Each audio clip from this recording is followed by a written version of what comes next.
poker's legendary champions, next generation stars, and tireless ambassadors of the game, sharing their wisdom and guiding your journey to high achievement on the green felt. This is Chasing Poker Greatness with your host, Brad Wilson.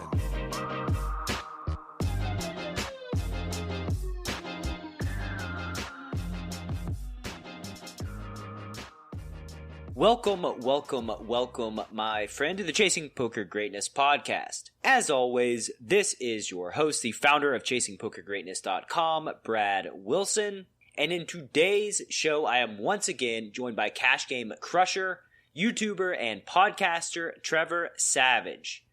I got so consumed by Trevor's story in our first conversation that I forgot to ask him any questions other than, tell me about your poker journey. So today, we're going to more than make up for that and then some, as he's about to throw down greatness bomb after greatness bomb. As a short aside, I'm a little worried about the continuity of this episode, because right in the middle of recording, I had a gremlin in my internet connection, and it just kept dropping over and over again. For a little mental imagery, it got so bad, I actually ran out of my house so that I could track down the Comcast guy who I just knew was in my neighborhood making our lives miserable. I did find him, and shockingly, he pressed one button and my internet came back like it was no big deal. I highly doubt you're ever going to hear a Comcast ad on this podcast because they make ACR look like customer service gods. With that said, in today's episode, you're going to learn the most unexpected thing to come from Trevor's journey through poker, what Trevor believes is the most high-impact action you can take to improve your poker game, how Trevor maintains balance as a father and poker professional, and much, much more. And before you dive into this part 2 conversation, just want to take a second to let you know that this interview is brought to you by Poker with Presence. If you want to get in the zone and play your best when you need it the most, visit pokerwithpresence.com.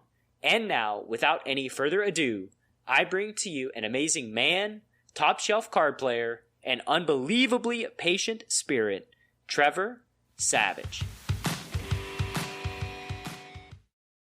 Trevor, welcome back, sir. How you doing? I'm hanging in there, a little tired.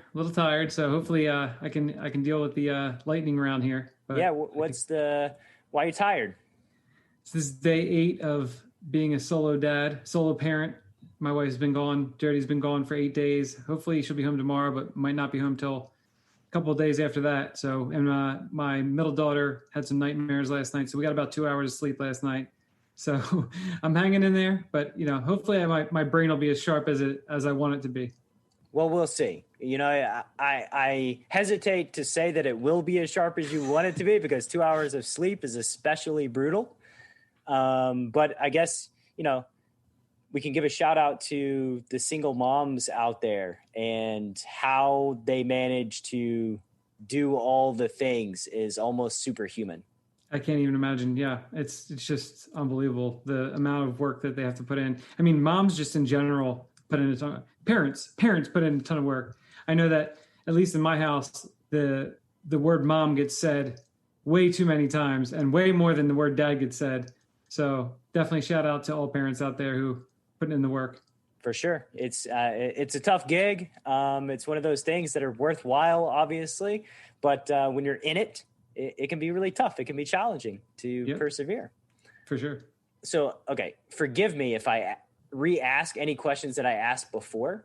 My feeling coming away was that we really only talked about like your poker journey specifically, but I do have this list of questions. And so if I re-ask one, you can just tell me to move on because we answered it last time. It's all good. Yeah.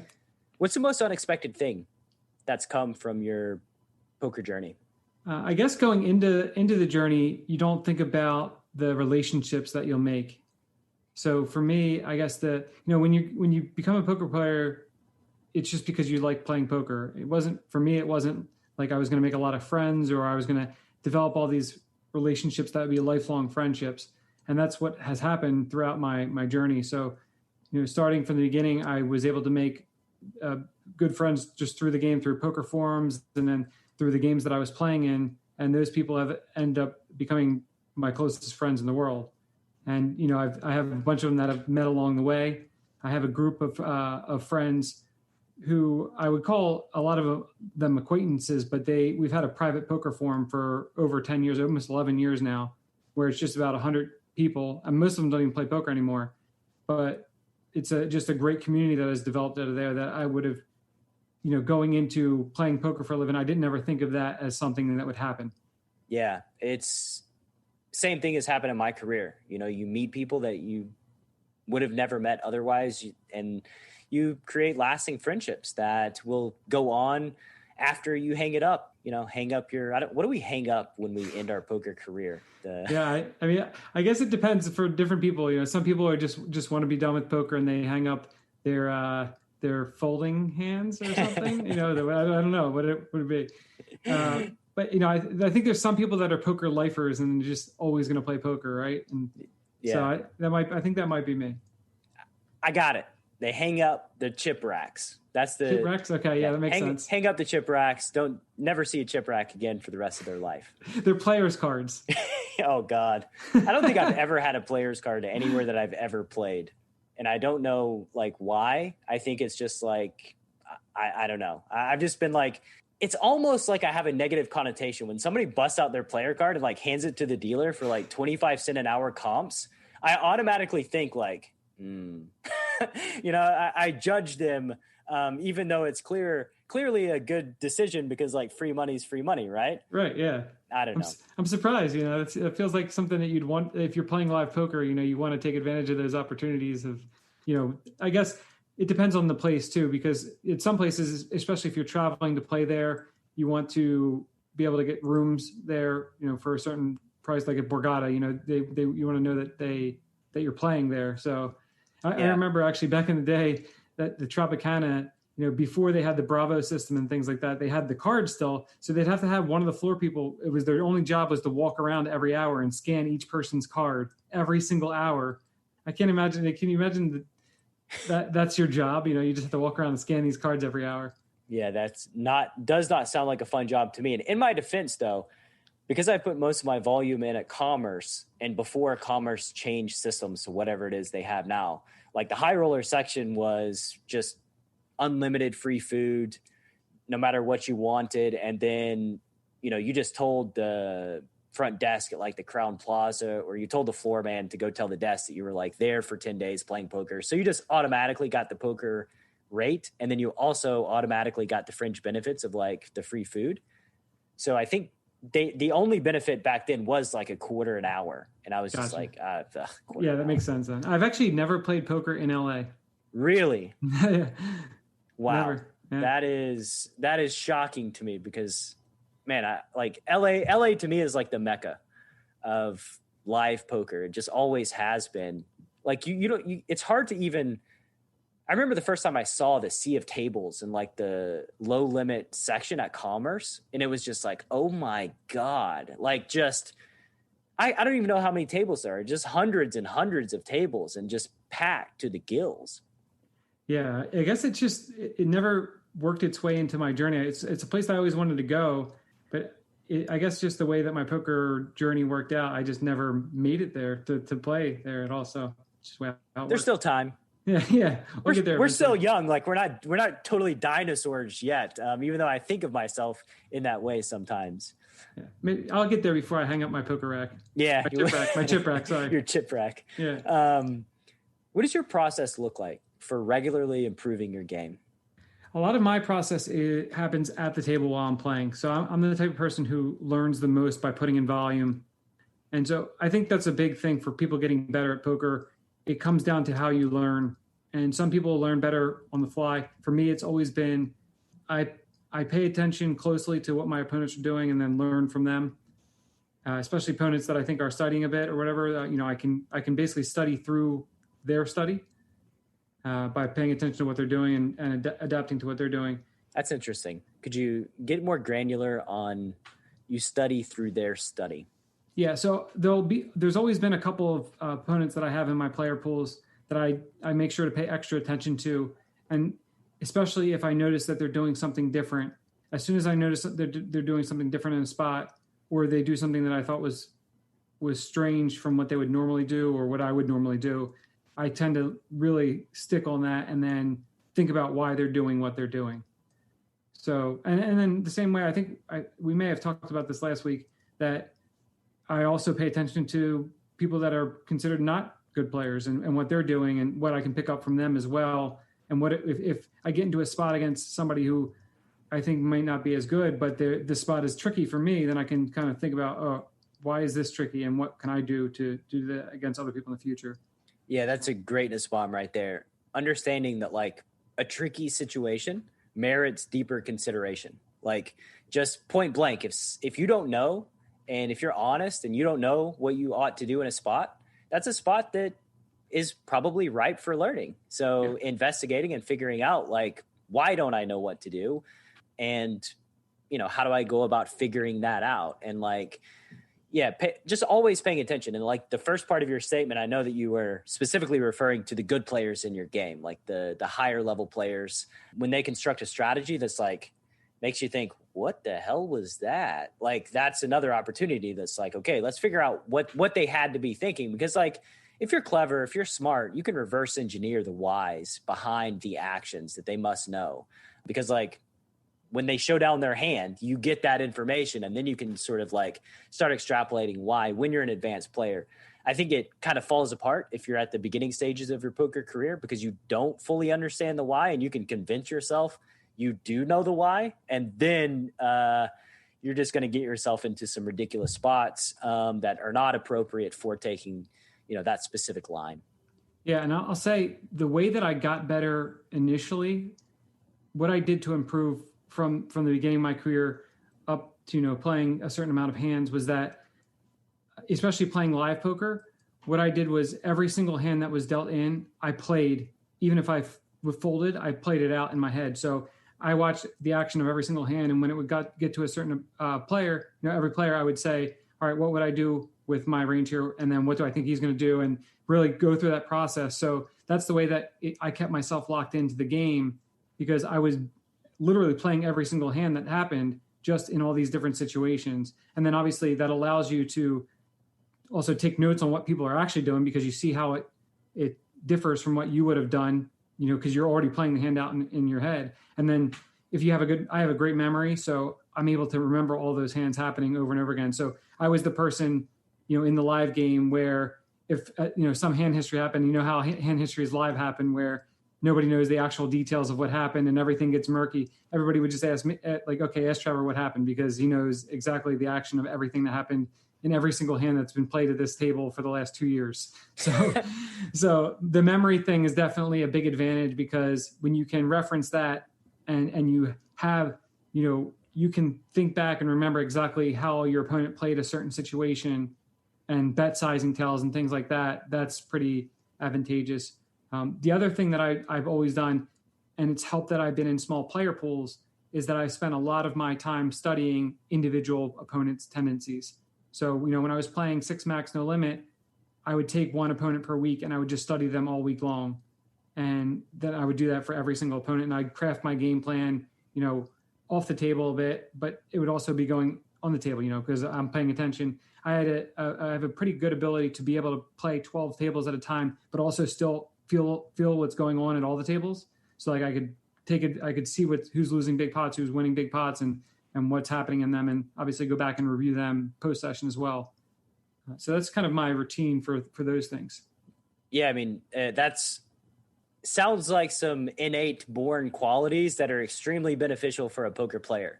I know that like for myself, anytime I've tried to play more than 6 tables, my returns start diminishing. My play starts slipping because, I'm a high intensity player who's like laser focused into everything.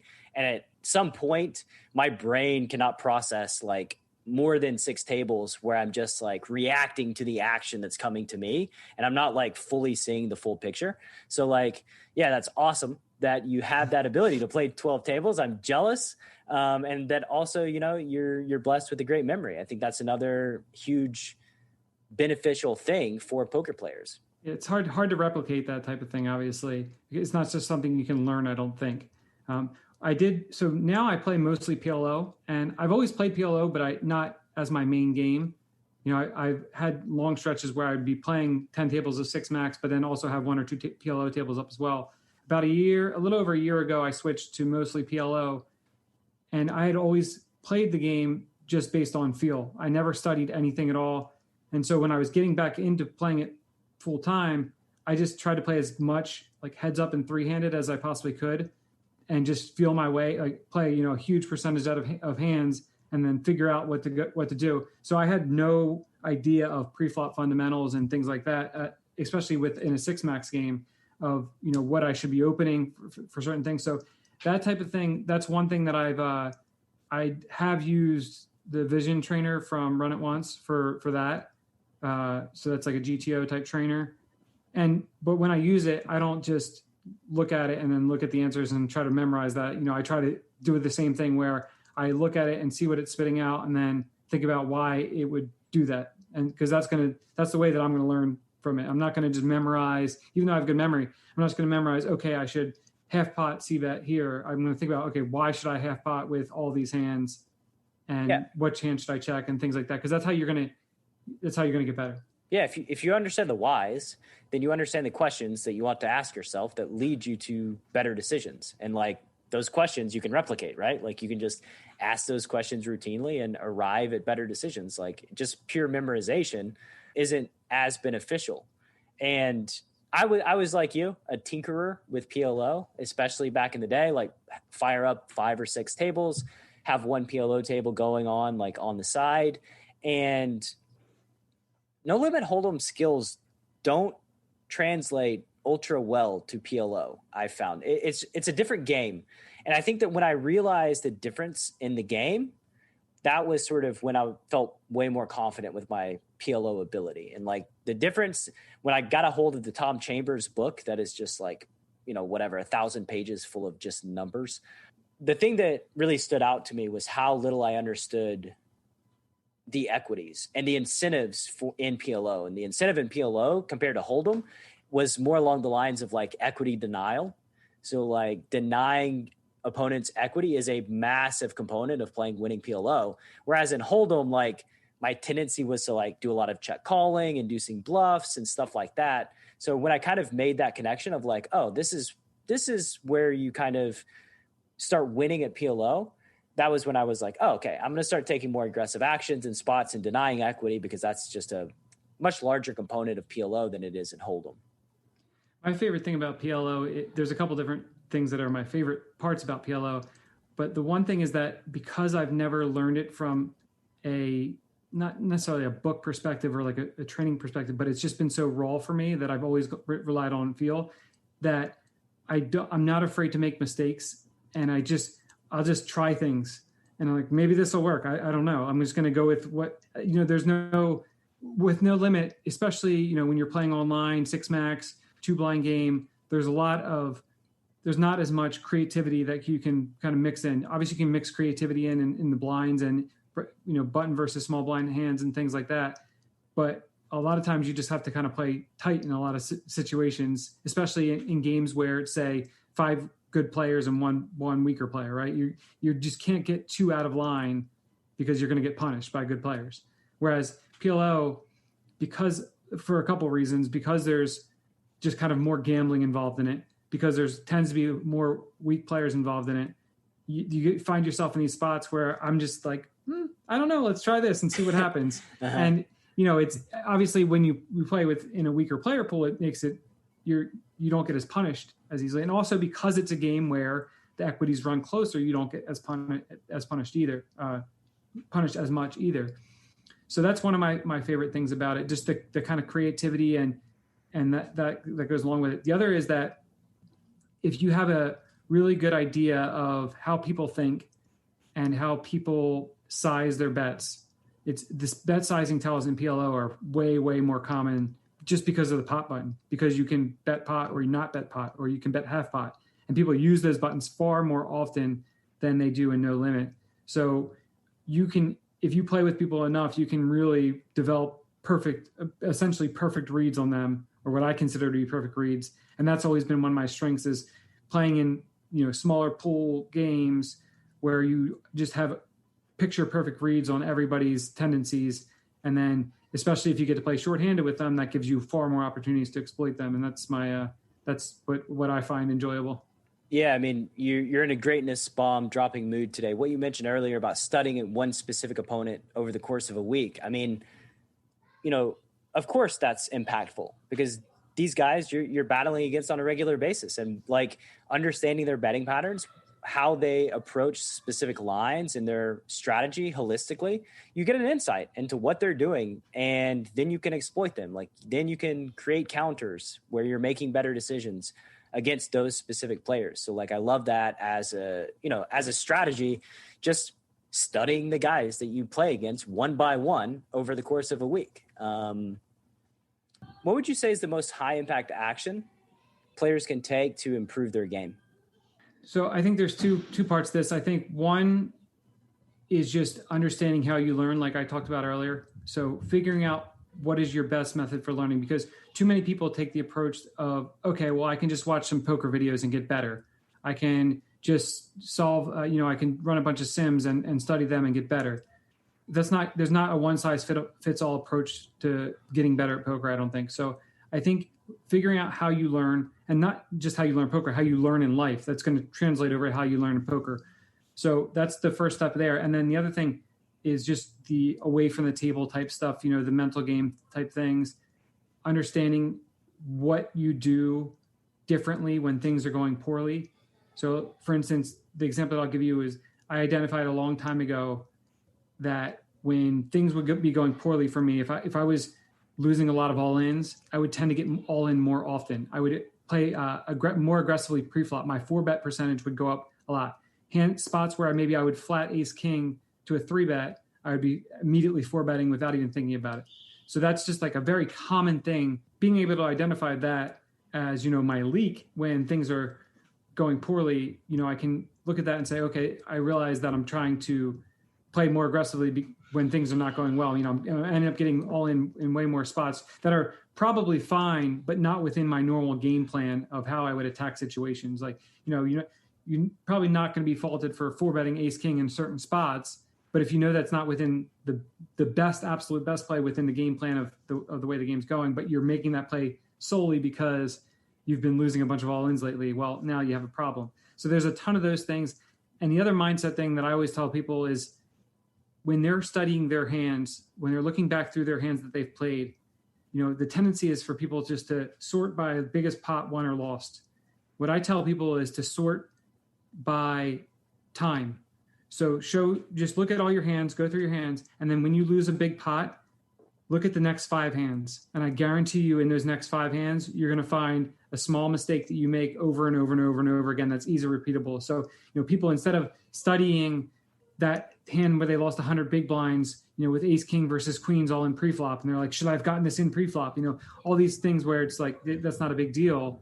Instead, look at the hand, the next 3 hands where you missed opening this hand on the button, where you're going to win the blinds a huge percent of the time, or you call a 3-bet with this hand when you should be folding it. What you mentioned there, takes awareness, right? Like you need to have awareness of your own strategy. Basically, you're profiling yourself, and then you're seeing your own patterns and how you're deviating. Where like, the spot that you mentioned was like ace king. Sometimes you're going to be flatting, sometimes you're going to be 4-betting. So that decision is kind of on a spectrum, and you're always choosing to 4-bet. Just realizing that like, I'm not even considering any other option.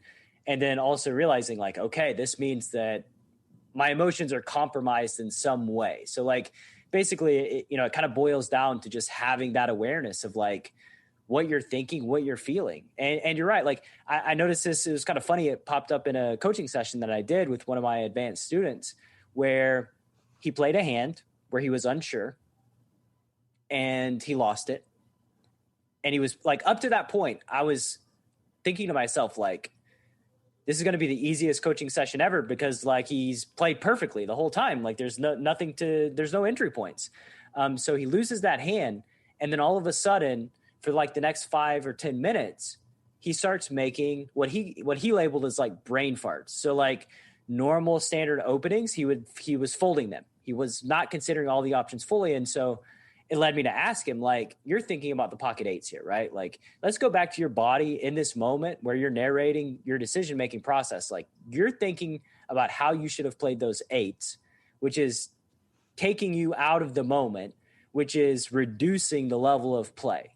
And so, like, you know, that was just an amazing coaching session, because it's like, okay, he has a mental feedback loop there, and we get to address that and come up with a plan that allows him to navigate better in the future. And like, it all boils down to awareness, right? And I think, like, in the coaching aspect, that's one of the major benefits, because, like, he didn't even have awareness of this happening, but me watching it brought it to light. So it's like a problem he never would have seen himself. And, like, I just think that's one of the major benefits of, like, one-to-one coaching is your coach sees things that you may not see yourself.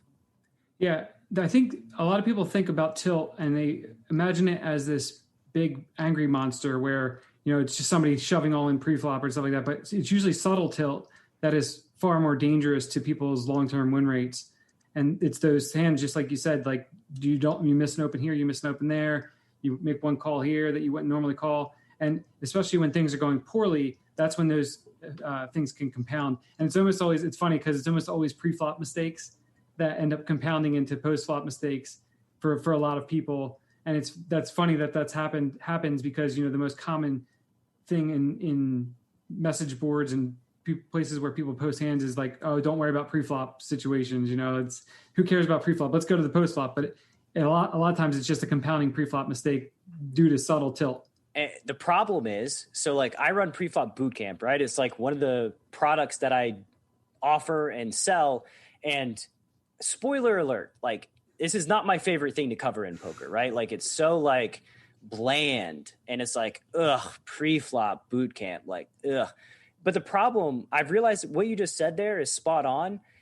And the reason is that you don't get direct feedback on your pre-flop mistakes. Like, you can't sort for, like, you know, opening too wide from, like, the hijack, right? Like, you know, and then how that affects the game, your decision tree on future streets. Like, almost if you say, like, fold pre to somebody on a message board, they're like, you know, you're the dick, right?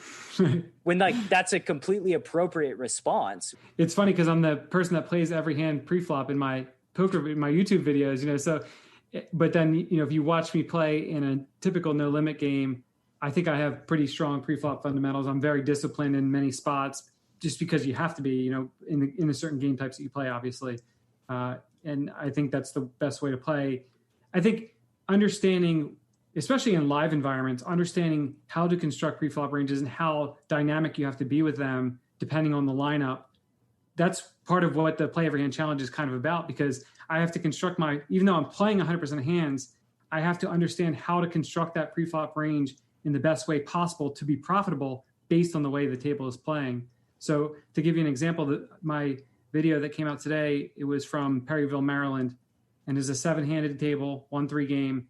And I have the setup where I have two very older folks to my right who are never going to aggressively enter the pot, which is great for me, obviously, because I have to play every hand. So if I have somebody in front of me who's raising every hand, that's going to be really difficult because I'm putting in a bunch of money. Whereas the only people raising pre-flop are on my left. It's the guy to my left, and he's straddling the button a fair amount. So I can just limp.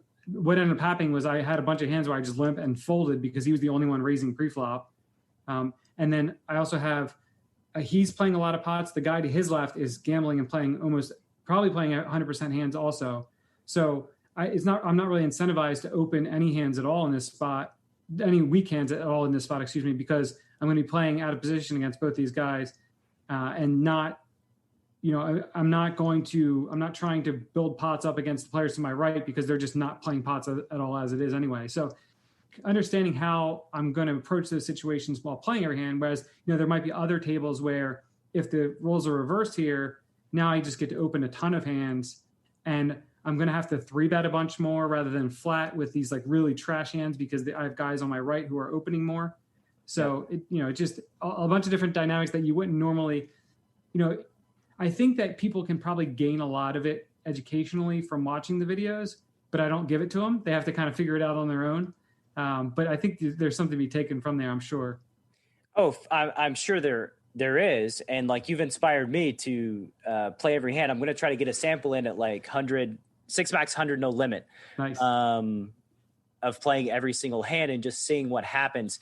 If it goes atrociously and I crash and burn totally, just know that that's why these videos never were brought to light, because Perfect. It was just awful. But I think I was thinking about it and I was like, man, I want to try that out too, because I was just thinking about the strategic adjustments. And I've always imagined like each poker table as its own living, breathing organism with the way that it's constructed. You know, you have an ultra aggressive player on your right, like that's going to affect strategy. You have an ultra aggressive player on your left, that's going to affect strategy. A nit leaves and a lag sits down, or a lag leaves and a nit joins. Like it's always changing. The dynamics are changing. And so you have to have awareness of like, you know, just how your game is fundamentally constructed so that you can have a solid strategy against these specific players, right? Yeah, exactly. And the other thing is that it's important to remember that one player can change the whole dynamic too. And that one player could be you. So that's what ends up happening a lot with me. If I'm doing the play every hand challenge, or especially in meetup game environments, when I come to the table, it changes everything because they know that I'm going to be in there playing every single hand.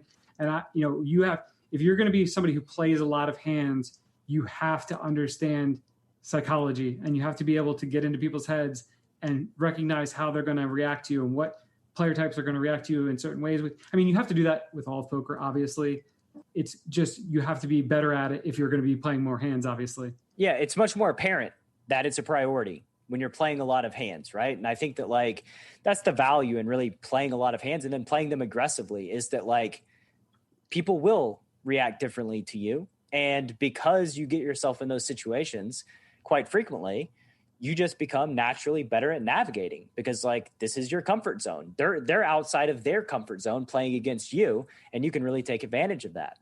Yeah. And the other thing is that your image isn't, even if you're playing a ton of hands, your image doesn't necessarily have to be bad either. It depends on how many people are paying attention and, you know, what they're paying attention to. So sometimes your image is terrible, even though you've only shown down winners, just because people have that idea. It's just, this person's in there playing every hand, they must be crazy. Because there's a lot of times that I am playing every hand, but I don't make any big bluffs the entire session. So in most of their minds, it's just somebody else who's playing every other hand at the table, which is not anything that they don't see normally. And a lot of times, like, players aren't able to discern that, you know, if you're playing aggressively pre-flop and then c-betting quite frequently or check raising flops with a high frequency, they often just label you as like a crazy person and don't realize that like when you make big river bets, your bluff frequency is much lower than the perception. And so like they get their signals crossed, and they end up paying off a lot of times when like you're just never bluffing. Like they just pay off way too frequently because they extrapolate that because you're way looser and more aggressive early in the decision tree, you must be ultra aggressive deeper in the decision tree as well, without realizing that like early in the decision tree is a much smaller investment than being ultra crazy deeper in the tree. Yeah, that makes sense. The other thing that happens online, I think, is that often people who don't play large amount of volume online tend to over adjust to opponents. So they'll think, man, this guy's 3-betting me every single hand, or, you know, this guy's check raising me every single spot. But, you know, I know from playing in these smaller pools, you can have 40, 50,000 hand stretches against certain opponents where they just have the best hand against you every time. Or it just works out that for a month straight, it works out where that opponent is on your left at every single table. And it's not like they chose to be on your left. It's just what happened. Actually, on one of the main sites that I play on, you don't get to choose seats. It's party poker, so you randomly sat. Mm-hmm. So it could just work out where for a month long, that person's on your left at every single table, and they're running hot against you in particular, and they just have it over and over again. That can get into your head where it's like, oh, this guy, oh man, I finally, you know, get to 4-bet this guy, and he's 5-bet shells on me. He just knows I have it. And it's like, no, he probably just had it. So, you know, I think having that experience of seeing that for such a long time and being able to differentiate between this guy has just had good spots over and over again versus this person is clearly coming out for me and what that means. that's a hard thing to pick up on, but I think that's a valuable educational tool that you can teach yourself or learn from experience. Absolutely. Most things in poker are not personal. Most actions are not directed at just check raising the bejesus out of you so that you feel bad.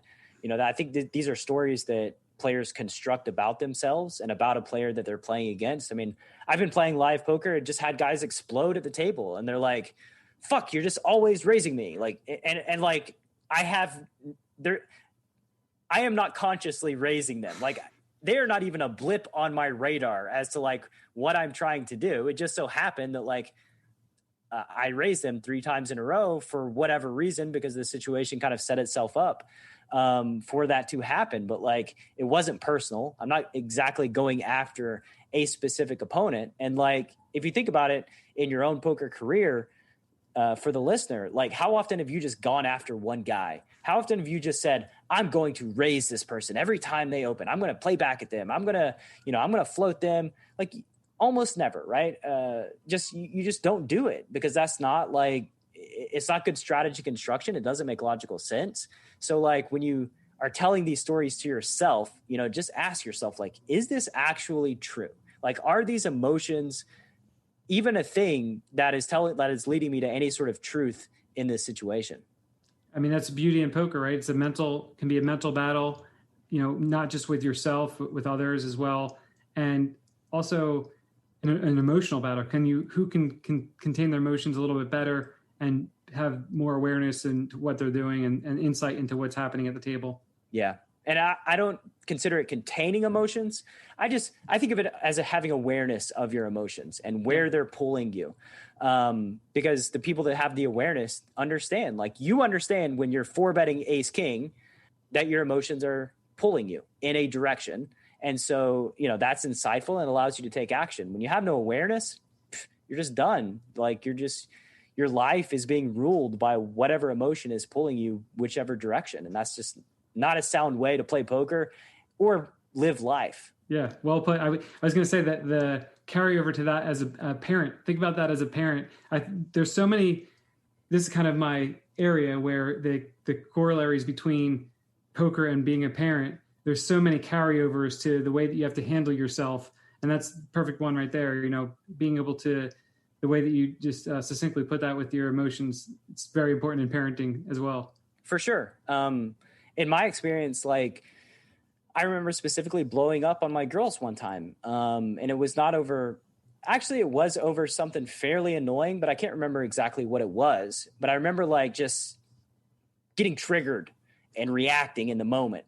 And like, my youngest daughter, like, her lips started quivering and she's like, "Daddy, don't yell at us." And I just kind of realized in that moment, like, you got to do better. You got to be more aware of your emotions so that you don't erupt and, hurt these little girls' feelings. Because like, these things, even if they're not intentional and it's like a relatively small deal to an adult, they don't understand. They don't understand the pressures of adulthood and all the things that are going on. And so like, just understand that could affect your kid in a very negative way. And that's kind of a wake-up call. Like, I've got to be more aware of my emotions and not let them manifest. Now, don't get me wrong, I'm still going to get pissed off. It's just being aware that I am pissed off and then not saying what is impulsively about to come out of my mouth. Right. And you're human. So occasionally you're going to slip up, just like when you're playing poker. You're never going to play perfect poker. You're going to make mistakes. Yeah. You just have to learn from it and you move on. Yeah. The lesson is in trying to learn and trying to do better, even if you fall short this time. Before boot camp, I had been playing for maybe 15 years, somewhat seriously, always trying to get better, jumping from learning program to different learning programs and training site to training site. Kind of feeling a little bit lost, not really knowing how to go about getting better.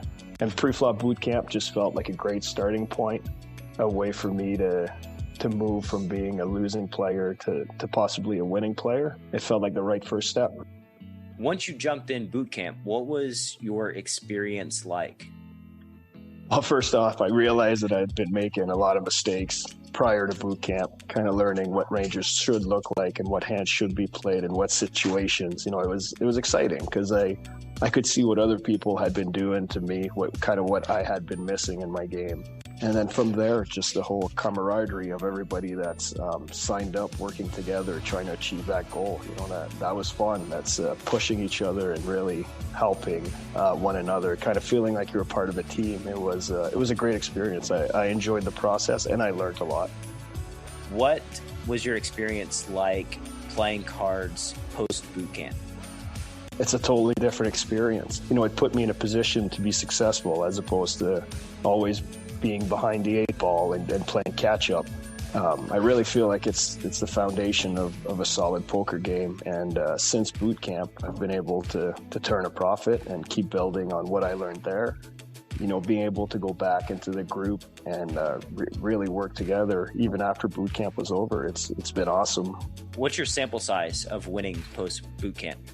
I think I have 70,000 hands played by now. I'm a father and I have a job, so I'm not a professional player by any means. That's my sample size. Preflop Bootcamp is the flagship Chasing Poker Greatness training program. If you'd like to dramatically upgrade your preflop game, a new bootcamp launches on the last Saturday of every single month. The price is $199 and your link to join is chasingpokergreatness.com/bootcamp. One more time, that's chasingpokergreatness.com/bootcamp, all one word, or you can click through in the description box of this episode. When you think about joy in your career playing cards, what's the first memory that comes to mind? I think this is an easy one actually for me. So last August, I got invited to play on Poker After Dark. It was a $25.50 in a limit cash game, and I got invited the week before it was set to film. So it was a last minute, no idea it was going to happen type thing. And so just getting to go there and knowing that I'd be able to play on the show was I can just thinking about it makes me happy. But going into it, I knew that I would have a lot of anxiety going into it because, I'd been on this journey for 6 years from the time that I had a really bad panic attack before, 6 years before that, where during that time I hadn't played a lot of live poker at all, just because the thought of being in pressure situations like that would get my adrenaline going and then my anxiety would start to ramp up. So the thought of, okay, I'm going to go play on this show on TV that I've never really played on TV at all and, play a high stakes cash game with, Cantu and Matisau and the other people that were going to be there. I felt good about my chances of playing, and I just wanted to, I just wanted to be able to go into it and make good decisions and feel good about what I did and not, not necessarily have regrets, but just know that I could calmly make decisions and feel good about it. And on day one, we were playing the 7-deuce game, and I made a really big bluff with 7-deuce and got Barry Woods to fold top pair. And that moment is just the pure joy of poker for me, because not just the hand, like if he would have called, I still would have felt joy, honestly, because it was more so just that I could execute my strategy on TV and just feel really good about what I wanted to do. And I just had such a fun time. It was just great to have a bunch of people there rooting me on, because I had the YouTube channel at this point. So I had a lot of, people that were rooting me on and just following along with the stream. And I just had so much fun. I really took in the moment, and it just was such a great time for me. And then I got to make videos afterwards about the experience. And I know that I can always go to YouTube and just plug up that hand and just see it happening and know that it worked too. Like just to see that the hand that he actually folded. And yeah, it was just pretty great from a joy perspective. Yeah, man, that's the best. Especially you're on Poker After Dark. Like it's a super cool time. I'm sure that's a super cool experience. And this doesn't help you now, but after the fact. But I know that a friend of mine, Adam Creek, mentioned to me too about anxiety. And like when he was getting ready to perform at like World Championships, he would go through this routine, and every time he would say, thank you for this anxiety. Thank you. Because it's energy, and it can either it can either be looked at as a negative type of energy that you're trying to like bury, or it can be looked at as like a positive type of energy that is going to allow you to perform at, you know, a high level. And I think that like just perspective on how to treat this energy that you're receiving can make a world of difference in how you process it. And then, you know, how you perform at the poker table. Are you going to fall apart because you're trying to not have anxiety and you're trying to push it back? Or are you going to, you know, be on your game where you're noticing every little move, every little strategy construction, every little betting pattern, because you have this energy that's allowing you to focus at a higher level of intensity than you otherwise would. Yeah, those are some great thoughts.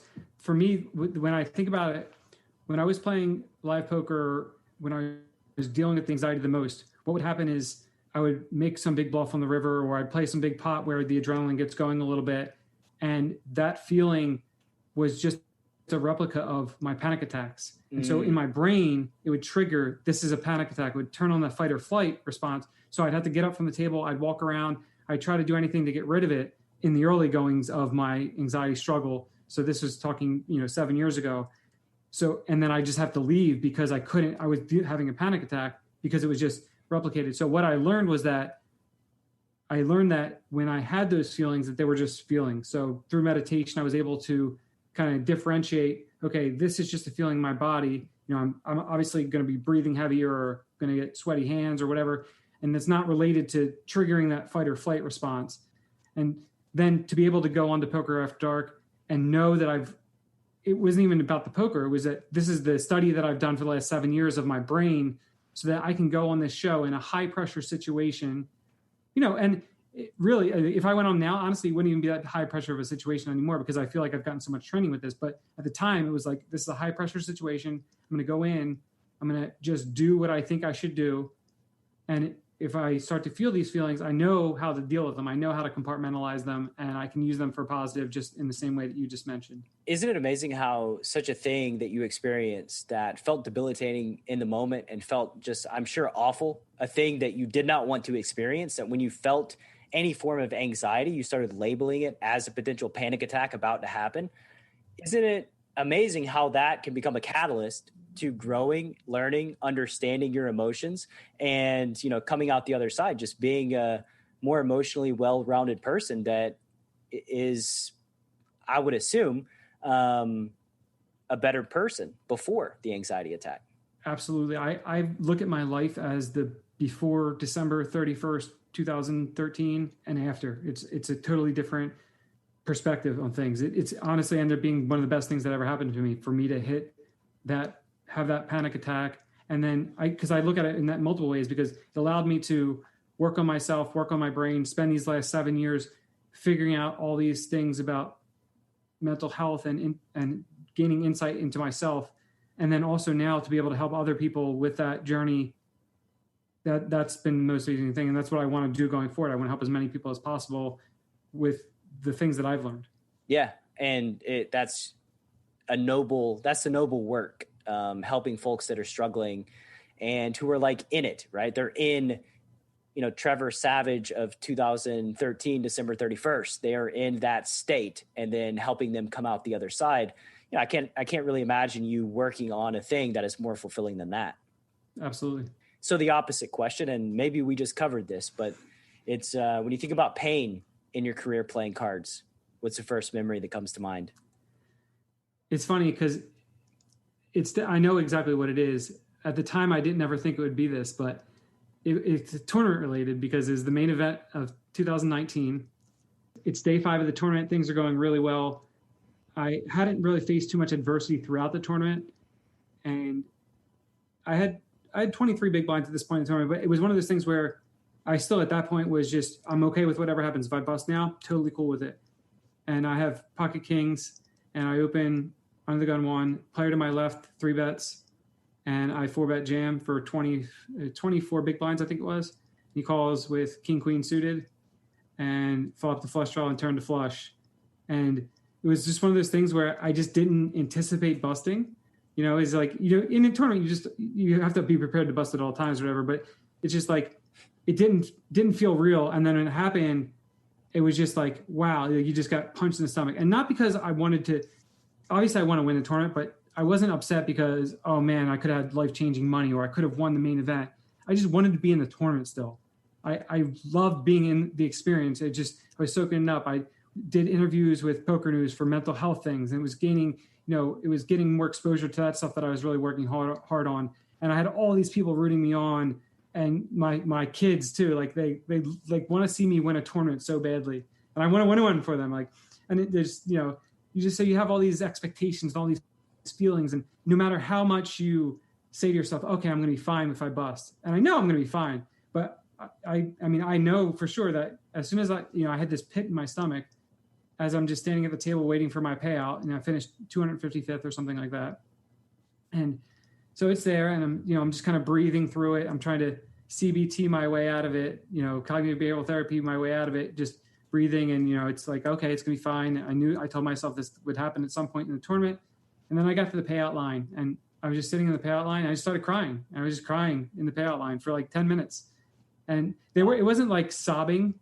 It was just like that, just like the faint tears. It was just like, I want to be in there still. I want to be competing. I want to have 50 big blinds in this tournament and still be alive on day 5. I mean, I want to bag my chips. I want to go for all these people and for my wife and for the kids and stuff like that. So that's when I think of the pain, I guess, of it. But then, I walked outside and my wife was waiting for me and my kids, were there, and it's like, it's all good. It was pain, but it was fleeting pain. And I was fine after that. Yeah. And it's great that you experience it, right? It's great that I'll give yourself the latitude to experience that pain, cry. And I think that like, that's a more evolved way to get through it than just kind of bottling all these emotions in. And then God only knows where they manifest in the future. But like, I've been in not the spot of the main event of day 5, but like playing a tournament, and you don't expect to not be able to play anymore. And then like when that happens, you're kind of standing up to leave the table and you're like, I want to keep playing. Like, I don't want to stop playing. And which is not a thing that you have to worry about in a cash game, right? Because you just like yell for chips and you get back in. But in a tournament, it's like, damn, like I don't get to play anymore. And that sucks. Yeah. So what's some common poker advice you hear that you completely disagree with? I'm not really sure on this one because I feel like I'm not in tune with a lot of the common poker advice because I'm not up to speed on a lot of what's going on with that stuff. I think maybe the thing that first comes to mind is to not put a lot of stock into posting hands on the internet and asking people for advice anymore. I think that's probably not the best way. I see all these groups on Facebook where people do this, and it's great to find poker friends through that, but you have to figure out who to trust with that. But especially when you just go from posting a hand history, first of all, 85% of hand histories that you end up posting, there's nothing you can gain out of posting them. And second of all, there's just so much to the dynamics that can't be shown on a hand history. So, I've been a part of poker forums for the longest time, and I help people as much as I possibly can when they post hands, but there's only so much you can really gain from that, I think. So I guess that's the route that I would go with that. I'm just not in tune with a lot of what poker advice is out there nowadays. I think people get poker advice from all different places now because, you have the YouTube vlogs where people try to gain knowledge from there. And then obviously there's a lot of different training avenues to go down. Yeah, and a lot of it's just surface level stuff. I mean, like play and explain videos is just surface level, right? It's like you can watch somebody do something, but if you don't know why, then it doesn't even really matter what you're taking away. And you can also cause yourself harm by taking away the wrong things. So like, yeah, poker training, I mean, as somebody that is a coach and creates poker training content, it's hard. And it's something that I just spend a ton of time thinking about, like, how do I do this in a way that doesn't cause people to just like fall off cliffs by you applying strategies incorrectly. And like the reality is, it's just really a really hard thing to do. And, the people that are trustworthy, that merit your trust, that can give you help in this world, they're hard to come by, A, and B, they're not really incentivized to spend a lot of their time and energy in helping you specifically, unless, you're paying them financially, right? That's the only incentive. And so it's just really hard to back in the day, and 2+2, that was fertile soil that was ripe for learning, because everybody was trying to learn and nobody was so far ahead of everybody else that it wasn't helpful for them to pose questions and, theoretical questions and give good responses. But nowadays, man, it's tough. It's really, really tough, improving in a way where you can find people to trust and use their feedback so that you can move forward. Yeah. The one thing I'll say is, if you're going to get some sort of poker coaching, or you're going to pay for training sites, you should go into it knowing that you're going to work really, really hard. Agreed. And nobody's just going to give you answers. Nobody can just turn you into a good player. You have to turn yourself into a good player. You have to put in the work, hours and hours. I can't just all of a sudden you come to me and I'm just going to mold you into a great player. I think that's what people want. They want to just be given the answers, and that's not how it works. You have to put in hours and hours and hours. And the reason why I can go to the casino and play every hand and not lose all of my money is because I've played, 12 million hands, and I've thought about poker almost every hour of the day for the last 15 years. It just never leaves my brain. So there's a reason why I can do that, or I've achieved certain results. It's not just, I didn't just get lucky and just came overnight to me, so if you want to get better at poker, put in the time and run well. And mostly put in the time. Running well, that'll happen. If you're running and you're making good decisions, you're going to get the money at the end of the day, assuming you don't quit poker beforehand. But you have to do the work. You can lead a horse to water, but you can't make it drink. Poker coaching, poker courses, all of this training material, even if it's top shelf and will be impactful in your poker career, you still have to do the work.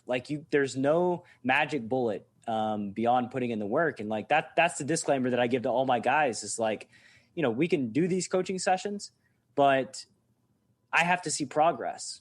I have to see that you're taking your homework seriously, and you're not just looking for me to magically make you into a great poker player, because that ain't how this world works in any sense.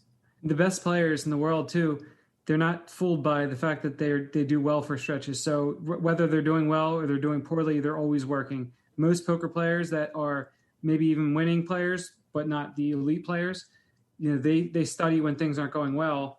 And then when things are going well, they just breeze through it. They might not even put as much volume in, because they're just, things are going well now. All of a sudden they hit a downswing, and now they're studying nonstop. They're playing nonstop, where obviously it should just be opposite. You should study the whole time. You should just always be learning. And then when you're doing well, obviously you should be playing as much as possible. If you can take some breaks when things aren't going as well, or, learning when to quit is an important trait to have.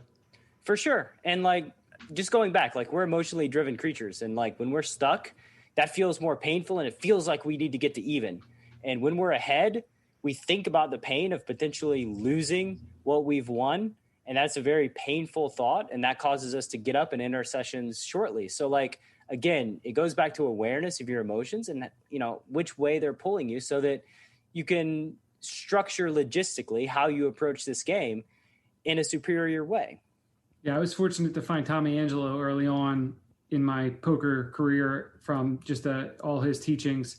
So I really held on strong to those things, learning how to quit, and then just being aware of my mental capacity in certain situations, especially the learning how to quit was always a big one for me.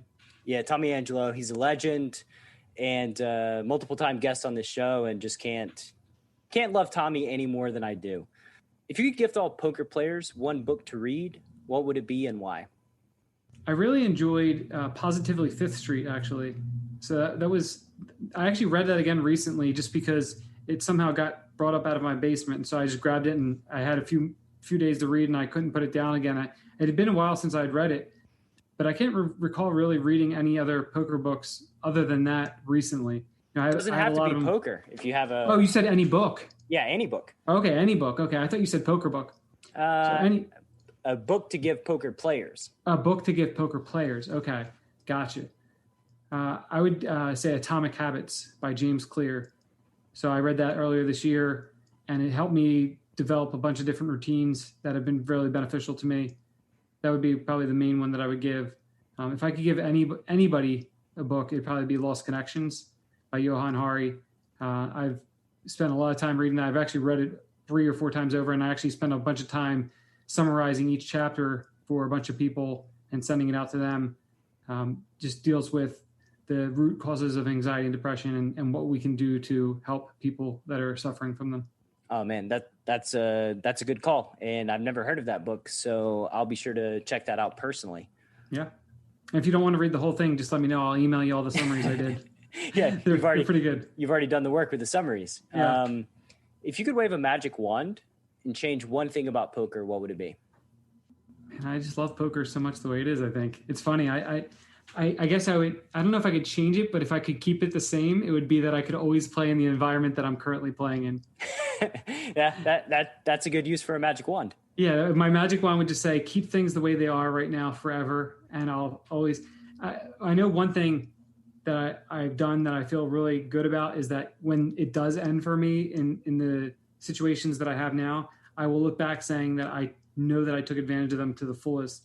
Whereas when I think about my pre-Black Friday days playing in heads-up cash games, I definitely didn't. You know, I wouldn't play as much volume as I would. You know, I would just try to make a certain amount and then I'd be done, you know, for the month. You know, if I hit a certain total by the 23rd of the month, it's like, okay, that's the end of the month for me then, you know. And it's funny because I see that now with people still, you know, a lot of times the last few days of the month, it ends up being the regulars don't even play at all, whereas it's other people who are trying to get unstuck for the month that are playing. And it's like, this is great. I'm just always playing. Yeah. So I know that I'll be able to look back and say, I know that I did everything with this opportunity, so that's great. But I also don't want it to ever end. I mean, it's such a funny thing that makes no logical sense. People like taking a week off at the end of the month to like protect their win. It's like every day is its own day. And like all you've done is cost yourself, you know, 12 weeks of poker playing over the course of the year. And so like take what you average on a month and multiply that by 3. And that's what you've taken away from yourself by having that mindset. Yeah. The best thing I ever did for my poker results was not look at my results day to day. So I check my results at the end of the month. I don't look day to day because I was the type where if I was having a good day after 4 hours, I would just go do something else. And as stupid as that seems, you know, I was too emotionally invested in my day-to-day performance. So if I was having a good day after 4 hours and then I went back and I played another 2 hours and things didn't go well, then I would feel crappy the rest of the day and it would affect the rest of my day. Whereas now I'll just always keep playing as long as I want to keep playing because it doesn't really matter. I don't have to worry about the day-to-day results. I'm such a huge, you know, the people who I can never go back to being one of the people who like checks their Hold'em manager or poker tracker throughout the session or really holds on to the way that things are going. You know, I block out all my account balances and all that stuff. So how do you block them out? There's in our browsers, there's you can click to not see it. Oh, nice. Not see the balance. Yeah, that's easy mode right there, I guess, unless you run out of money. Yeah. I mean, it comes with the fact that you hopefully have enough in your account that you're not going to ever go bust, though. Yeah, and you're in a legally regulated market, right. So like you don't have the concerns that us silly people who have no access to such a thing have. Yeah, if I was in unregulated markets, I would never do that because I would just be tracking every single transaction to make sure that nobody's stealing money out of my account. Exactly. If you could erect a billboard, every poker player's got to drive past on the way to the casino, what's it say? Have fun. And I think that's just like a good not omen. It's a good saying just for life. You know, just enjoy what you're doing. If you're going to the casino to play poker, do it because you want to go to have fun and not because of anything else. And same thing with the rest of your life. Do things that you enjoy and that you want to get enjoyment out of.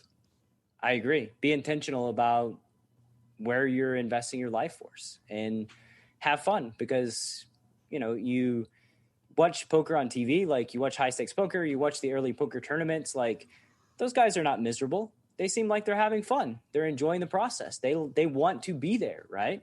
So, you know, you don't have to be a robot and show up and hate every second of everybody that you interact with. Like just enjoy the ride because like, if you're going to spend thousands of hours doing something, you may as well enjoy it.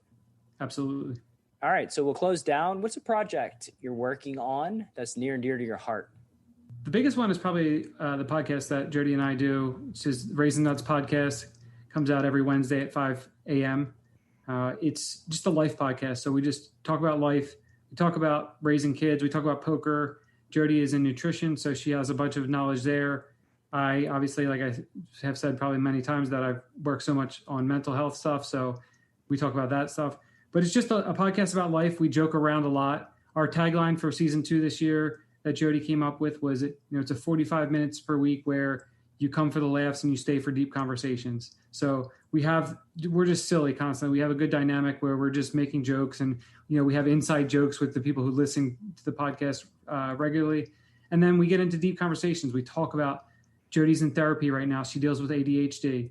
We have a daughter who has ADHD, and we just talk about all the things that are going on and what we're doing to fix the situations, or try to get better as parents, or try to get better as people. And so that's the biggest passion project that we have going on right now. And we're hoping to kind of continue that and extend it out further as it goes along to develop a community of people, or to continue to build communities of people and help as many people as we possibly can. Awesome, man. Raising the Nuts podcast. And that's how podcasts ought to be. Not all hard teaching, but also entertainment and having fun and, laughing and all those things as well. Yeah, because that's the point, is like, that's what life is about, and so we're not trying to shove mental health down people's throats, because it becomes very difficult for people to digest it that way. You don't want to tune in. If you're dealing with anxiety and depression, you don't want to really tune into a podcast that is just all about anxiety and depression. Right.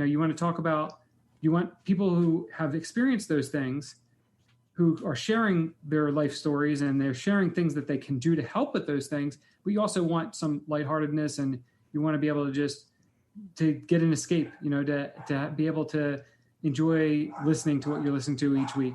And you want to know too, that all things pass, that emotions are transient, and that folks who have struggled with depression or mental health are able to laugh, right? They've experienced these things and they've made it through the other side. And so that is a hopeful thing.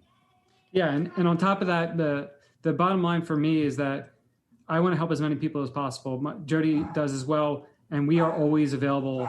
So we make ourselves available if anybody ever wants to chat, if they just want to get something off their chest. If they want to do it anonymously, you can just email us. It's info@raisingthenuts.com, and just email us whatever's on your mind. If you want to chat on Instagram, I'm available there as well. My name is Trey Momey. It's TREMOMEY. My Instagram DMs are always open.